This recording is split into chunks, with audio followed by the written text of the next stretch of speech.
In this video, we're gonna talk about the barefoot zero drop shoe movement, if it's worth you considering switching from your running shoes, and if you stay long enough, we're gonna tell you how to do it on a budget.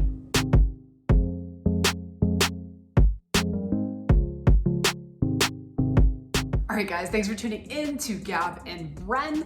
And if you guys are a returning subscriber, thank you so much. We appreciate your support. And if you're new to the channel, feel free to smash that subscribe button. Give this video a thumbs up, as your support helps us create and continue making more videos. But let's get into our story here, okay? So as we were training last year for a half marathon and we ultimately completed the half marathon, we noticed that there were some issues with specifically Brendan's feet and for me, my knees. These honestly were our weakest points in our running. Sometimes when you talk to people, it just seems like they can run forever.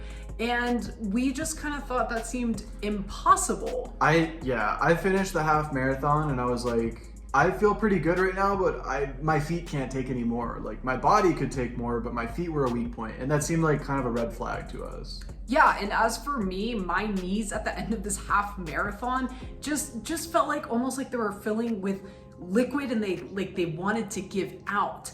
And mind you that we did adequate training for this race. Even halfway through our training, we bought some really sick Nike Zoom X Invincible shoes. We'll put a photo of them here. And you'll notice, I mean, these shoes retail, I believe, is $180. So they're not cheap at all. And everybody was swearing by these shoes. Huge, thick heel sole, which seems to be what a lot of runners look for. So we thought that this was the best, but we still ended up with, at the end of this race, really not feeling the best. So since we didn't feel great after this half marathon, actually the day that we ran it, we started to do research on other types of options. We thought that we had been getting like the best running shoe for us, but we just wanted to see what else was out there. And that's when we stumbled upon the barefoot movement.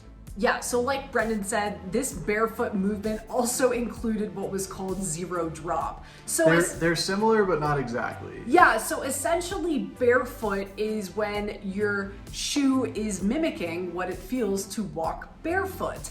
And then zero drop is when there is no difference in height from your heel to your toe, which is exactly how you would walk as barefoot. So this kind of flipped everything we knew about running on its head, because as I've always seen runners run, at least I thought, was heel to toe. So essentially when you're landing, you land on your heel, roll off your toe, and you keep going. And that's why we got those big cushion shoes. Like we thought we'd just be trampolining around to finish the whole race, just having huge bounce off the heel. Turns out that's actually not the best way to run. No, not at all, and shoe companies know this. It's pretty messed up because landing on your heel is not the way that we're designed to run. So honestly, it's one of the biggest reasons why I've experienced knee pain, because when you're running and you land on your heel, there is no shock absorber. To whereas if you land, say, on your midfoot or forefoot, your calf is going to be there to absorb that shock. However, when you're landing on your heel, the only thing that absorbs that shock is it goes directly to your knee.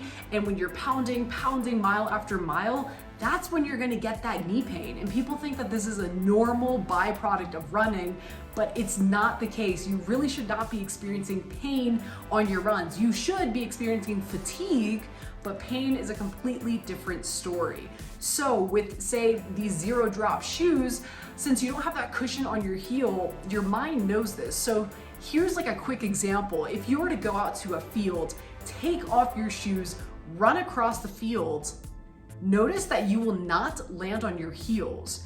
Your mind intuitively knows that the ground is hard and you will land on your forefront. However, as soon as you put on, say, your thick heeled soled running shoes, you immediately start using that heel because our bodies are lazy. It knows that the cushion is there, so it's going to use it. So while doing our research on this zero drop barefoot shoe movement, here are some of the list of pros and cons that we found about switching to zero drop shoes. So some of the pros include improved ankle mobility, more natural running gait, better posture, improved balance, and better alignment.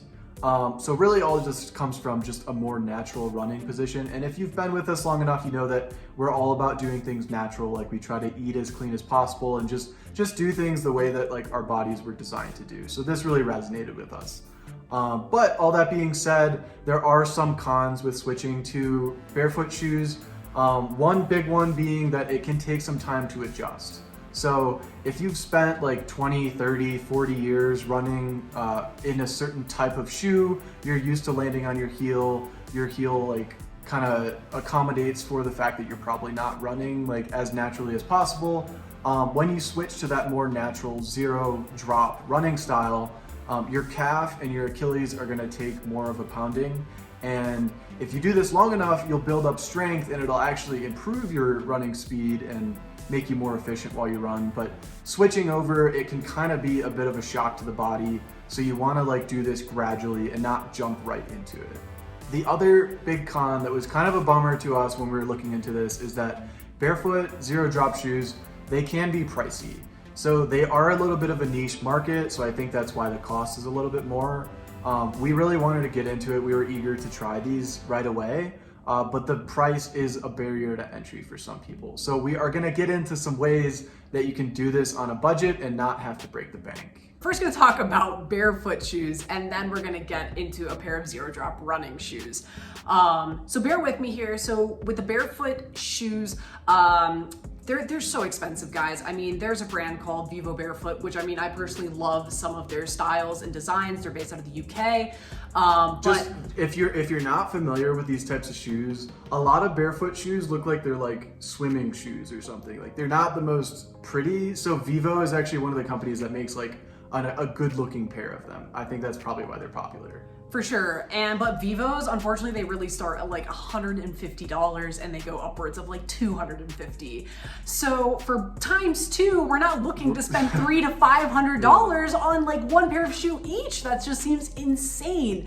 So we're able to do some price shopping and we were able to find these pair, which I have here, of Whitins on Amazon, okay? So these were $40. And as you can see, which they were on our thumbnail, right? That these are just insanely flexible. So the idea is that they're as barefoot as possible. Your foot can flex and contour in natural moving ways. These shoes are honestly our daily shoes. And it's funny because Brendan and I actually have the same exact pair. So we get a lot of comments that people say, oh, it's so cute, you guys match. We're like, well, there's actually a reason these are cheap and we're frugal. So that's why we have the same pair. But these are, yeah, our daily shoes. We use these to walk, sometimes go on hikes. But we never really run in them if it's maybe more than like a mile or two. Yeah, we tried a few times to run in them and you definitely can, you just don't want to do for long distance. And since we're training for a marathon right now, they were not going to fulfill our needs for running really long distances. But these are awesome for our strength training days. A lot of people, I mean, if you'll see people doing squats, they love to do them barefoot. So instead of just taking off and having your smelly socks on the floor, you could just have a pair of Whitins and they do a great job. So $40 on Amazon, we'll put the link down in the description below. So moving on, then we have our running shoes, which these are zero drop. They're not exactly barefoot because you can't feel all of the ground, but these are our Ultra Riveras. These are actually my shoes, and this is what I'm vlogging right now, all of essentially our marathon training miles on. So these shoes, in comparison to the Whitins that Gabby just showed, they don't have quite as much flexibility. They do have still some flexibility, but the idea with these, the main thing is that they have a zero drop from the heel to the toe. So it might not look like it based on the cushion, but it's a little bit deceiving. All of their shoes come with a zero drop, so it's gonna mimic a more natural running position, but still giving you some cushion to log in more miles. So we actually checked these out the first time that we went to the REI garage sale.